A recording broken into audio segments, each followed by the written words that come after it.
এক গ্রামে শতনাম নামে একজন কসাই থাকত। সে সবসময় শ্রীহরির নাম নিতে থাকত, এমনকি মাংস কাটার সময়ও শ্রীহরির নাম জপ করতে থাকত। একদিন বাড়ি ফেরার সময় ওই কসাইয়ের পায়ের সাথে একটি চকচকে পাথরের ধাক্কা লাগে। তখন কসাই সেই পাথরটিকে তুলে মাংস ওজন দেওয়ার জন্য রেখে দেন।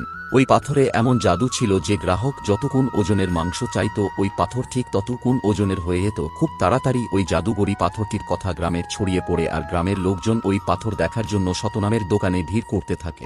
যখন একজন ব্রাহ্মণ জানতে পারে, সেও ওই পাথরটিকে দেখতে যায়, আর পাথরটিকে দেখা মাত্রই ব্রাহ্মণ বলে, পাপী, এটা শালিগ্রাম, তুই একে অপবিত্র করেছিস। এটা হলে ব্রাহ্মণ পাথরটিকে নিয়ে মন্দিরে স্থাপন করে আর পূজা অর্চনা করতে থাকে। একদিন শ্রীহরি বিষ্ণু ওই ব্রাহ্মণের স্বপ্নে আসেন আর বলেন, আমার এখানে মন লাগছে না, আমাকে কাসাইয়ের কাছে দিয়ে আসো। সে প্রতিদিন আমার নাম জপ করত আর আমাকে দুলো করে ঝুলাতো। এরপর ব্রাহ্মণ পাথরটিকে কাসাইকে দিয়ে আসে। বন্ধুরা, শ্রীহরি তো প্রেমের পিপাসু, এই জন্য কমেন্ট বক্সে জয় শ্রীহরি বিষ্ণু অবশ্যই লিখবে।